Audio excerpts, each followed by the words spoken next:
NVIDIA did not just beat expectations, they literally ripped up their entire reporting framework to capture this multi-trillion-dollar shift to agentic AI. You are listening to Earnings Unscripted. Today is May 20th, 2026, and we are unpacking the Q1 fiscal 2027 numbers for NVIDIA, ticker NVDA. And wow, $81.6 billion in total revenue. That is up 20% just from last quarter. GAAP EPS came in at 2.39, which is a huge 36% sequential jump. So, what kind of quarter was this really, Miro? It is an absolute operational juggernaut, clearly. Operating income at $53.5 billion. That puts their operating margin up at 65.6%. But the fascinating part to me is that the market reaction was almost completely muted. Right. The stock went a bit crazy for a minute there, didn't it? But sorry, before we try to explain why the tape is acting so jaded today, just a quick reminder for everyone, everything here is our personal opinion, definitely not financial advice. So, wait, you said muted. I thought the stock spiked hard after hours. It did spike initially. Right after the regular close, the extended hours trading pushed the price up to a high of roughly $226. But as soon as the earnings call actually started, all of that enthusiasm just evaporated. The price reversed hard, hit a low around $216, and ended up finishing the extended session practically flat, down like 0.12% compared to the prior day. That is so strange for a beat like this. But, speaking of the actual call, I have to bring up the most human moment of the afternoon. Did you catch the live dividend correction? Yeah, that was incredibly awkward to listen to live.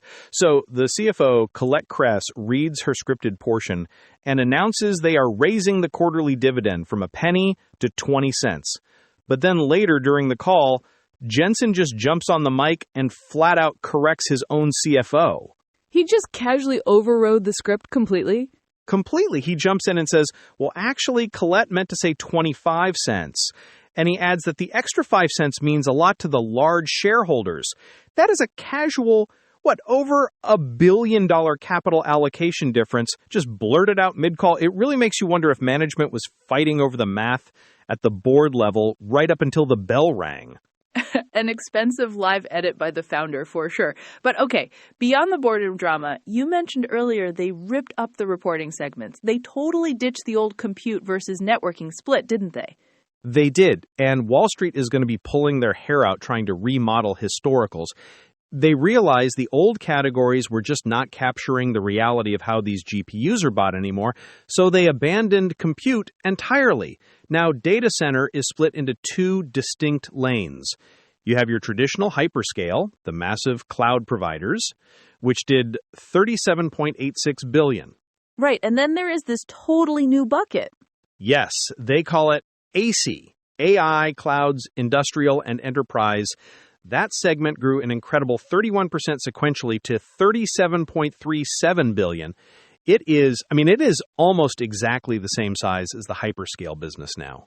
Okay, so they're essentially separating the Microsofts and Googles from every other corporation and sovereign nation trying to build out their own AI infrastructure.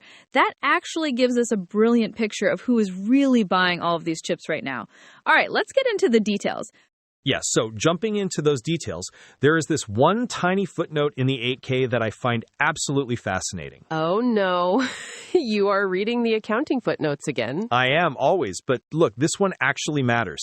NVIDIA officially changed their accounting policy for stock-based compensation this quarter. Okay, meaning what exactly? Are they issuing more shares? No, it's about how they report their profitability. For basically 2 decades, tech companies have used this, it used to be a magic trick called Non-GAAP earnings.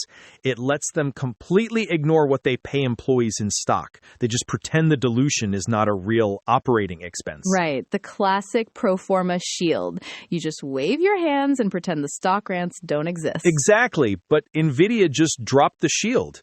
They are now explicitly including stock-based comp in their non-GAAP measures, which is, it's unheard of for a mega-cap tech company to voluntarily do this. Wait, really? Why would they intentionally make their profitability look worse?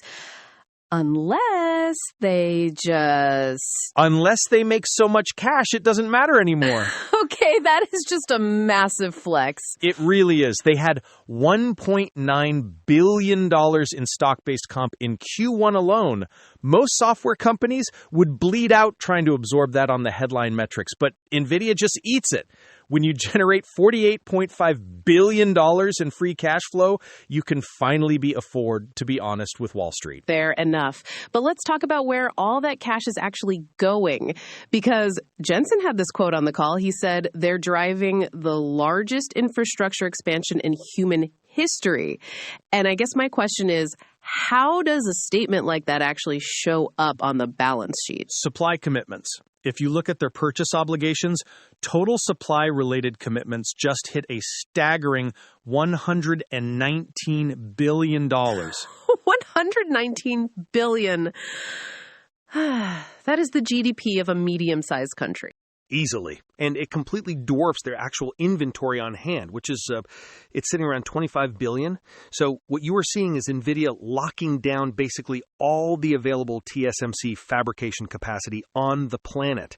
They are essentially buying the future before anyone else can bid on it. Well, and the customers are buying into it too, because they also announced that the Microsoft Fairwater facility went live ahead of schedule. They described it as the world's most powerful AI data center, using hundreds of thousands of Blackwell GPUs. Right, although that transition to Blackwell is doing some slightly weird things to their margins. Gross margin actually ticked down just a hair sequentially. The GAAP margin was 74.9%, which is down from 75 flat. Is that just the physical cost of ramping up a totally new architecture? Mostly, yes. Ramping Blackwell is capital intensive. But you also have operating expenses going up across the board. The CFO guided full-year OPEX growth to hit the, I think she said, the upper 40s on a year-over-year basis. Okay, so wait. If costs are climbing like that, and you have $119 billion locked up in supply contracts, that leverage is a little terrifying. If demand slows down even 5%, those fixed costs turn into a very heavy anchor. They absolutely do. But the thing is, demand isn't slowing. It is actually accelerating in bizarre ways. Normally, outdated hardware becomes cheaper to rent over time. But Colette Kress mentioned that the price of renting an H100 in the cloud is up 20% year to date. Even the older A100 server prices are up almost 15%. Wow. So people are so starved for compute, they are paying a premium for last generation's chips. Yes, it perfectly validates another thing Jensen said on the call. He said, and this is the direct quote, "Compute is revenues. Compute is profit. The world is changing." It is a great narrative, but it also paints a giant target on their back. If you're extracting that much profit, every traditional chip maker is incentivized to break your monopoly. Which is exactly why NVIDIA is not staying in their lane. They just launched the Vera custom ARM CPU. They're literally going after Intel and AMD's core market now. Jensen claims they have visibility to nearly $20 billion in total CPU revenue this year. To this year? Just from Vera? Yes. So they're moving from just selling the AI accelerator to trying to own the entire data center architecture. That is a huge structural shift. It really is a complete regime change for how these data centers operate. So with all of this money flying around, where does this actually leave them heading into the next quarter? Well, looking at their guidance, they are projecting roughly $91 billion in Q2 revenue, which is frankly just a staggering number. But the real tell is that they expect to hit that figure with exactly zero data center compute revenue from China. Wait, still zero? Because they essentially sidelined that entire region last quarter too. They are just brushing off one of the biggest tech markets on Earth and accelerating anyway? Right, because global enterprise and sovereign demand is basically backfilling it completely. The CFO was very explicit about this. She mentioned they are working their supply chain vigorously, which is giving them full confidence in $1 trillion of Blackwell and Rubin revenue through calendar 2027. $1 trillion. They are just casually throwing around trillion-dollar pipelines now. But, to capture that kind of scale, you have to spend an absolute fortune.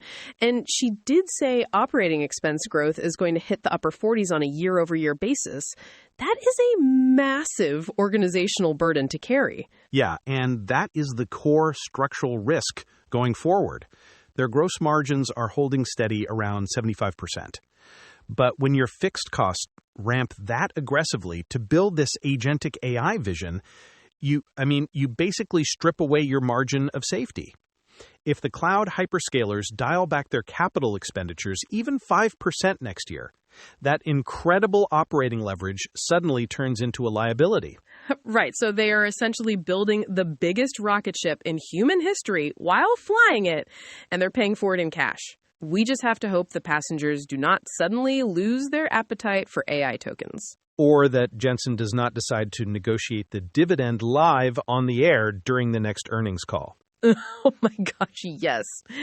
An expensive live edit. All right, well, I think that is probably a perfect place to land for today.